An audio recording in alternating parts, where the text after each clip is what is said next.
আসসালামু আলাইকুম। আমি ডাক্তার তনুজা। আজকে আমরা রেটিনোপ্যাথি অফ প্রিম্যাচুরিটি নামক অসুখ সম্পর্কে জানব। এটা কাদের হয়?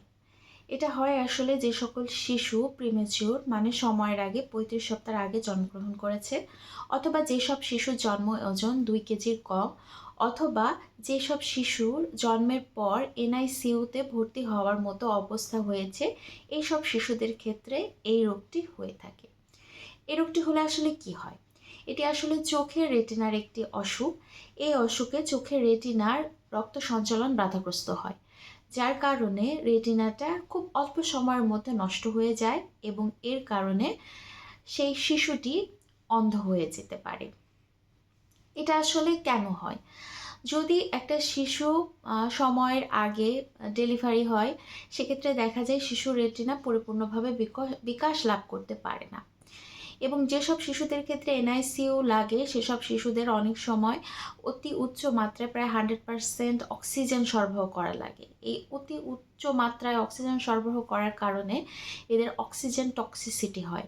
রেটিনায় অক্সিজেন টক্সিসিটির কারণে রেটিনাটা খুব দ্রুত ক্ষতিগ্রস্ত হয়, যার কারণে এটা নষ্ট হয়ে শিশু অন্ধ হয়ে যেতে পারে।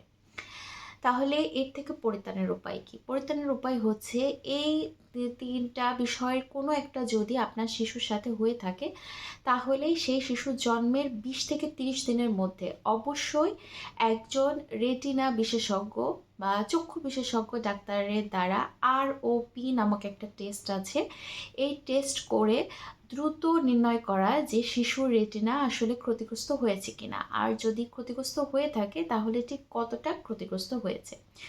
এই রোগটা যত দ্রুত ডায়াগনোসিস করা যাবে, এর আউটকামটা তত ভালো হবে।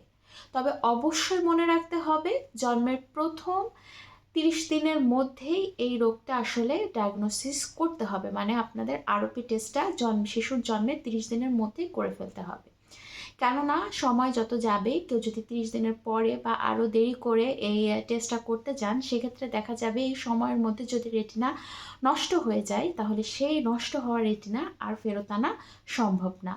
তাহলে খুব সহজেই আমরা কিন্তু একটা শিশু জন্মের ৩০ দিনের মধ্যে ROP নামক টেস্টটা করার মাধ্যমে রেটিনা সুস্থ আছে কিনা এটা পরীক্ষা করে শিশুকে বন্ধ্যাত্বের হাত থেকে রক্ষা করতে পারি।